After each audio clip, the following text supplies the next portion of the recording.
byari ibyishimo ubwo ku rukiko rwa Kicukiro miss-elisa kuri uyu mugoroba wo kuri uyu wa gatatu tariki 25 urukiko rw'ibanze rwa Kicukiro rwafataga umwanzuro wo kumurekura akaburana ari hanze.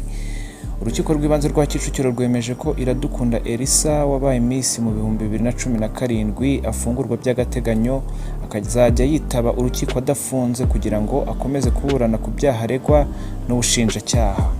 Banje kubaha ikaze mwese mukurikiye yago-tv-show YouTube channel, abari mu majyaruguru, amajyepfo, uburasirazuba n'uburengero bwaryo, n'abari mu mujyi wa Kigali, mwese mbaje kubaha ikaze.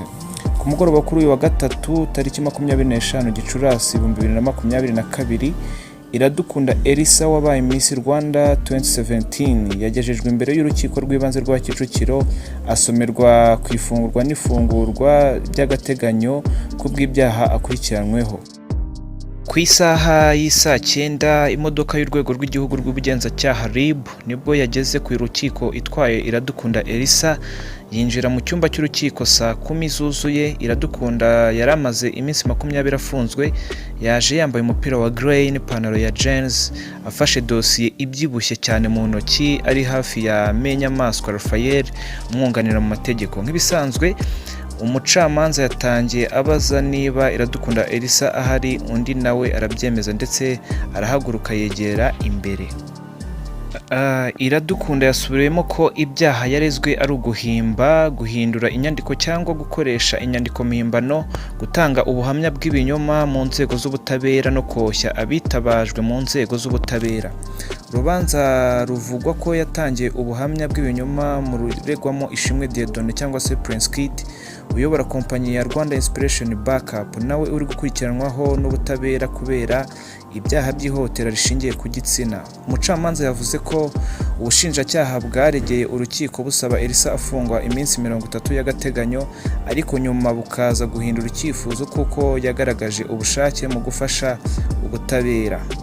Ubushinjacyaha bwavuze ko nubwo bwari bwatanze impamvu zikomeye bwahisemo kureka iki kirego Iradukunda Elisa agakurikiranwa ari hanze iwabo mu rugo. Ikindi kandi umucamanza yavuze ko mu iburanisha Iradukunda Elisa yasabye imbabazi kuko atavugishije ukuri, ariko asaba kuburana ari hanze aho azaba akora imirimo isanzwe. Umucamanza kandi yavuze ko Iradukunda Elisa yahamirije ubucamanza ko ashaka gutanga umusanzu mu butabera, anasaba kurekurwa ngo aburane ari hanze. Urukiko rwa Kicukiro kandi rwemeje ko Iradukunda Elisa afungurwa agakurikiranwa ari hanze kuko ibyo ubushinjacyaha busaba byubahirijwe n'itegeko. Umucamanza yavuze ko urukiko rutegetse ko Iradukunda Elisa afungurwa kandi icyemezo cy'urubanza kigakurikizwa kikimara gusomwa. Uyu mukobwa nubwo yafashwe umwanzuro ko asubira mu rugo, byabaye ngombwa ko ataha mu modoka n'ubundi ya RIB kugira ngo abashe gusinyirwa impapuro zimwemerera cyangwa se zimuha uburenganzira bwo gutaha. Uko iyi dosiye igenda ikomeza gukurikiranwa tuzajya tuyibagezaho nka yago-tv-show YouTube channel. Nimba utarakora subscribe, iki nicyo gihe cyanyacyo. Ciao ciao.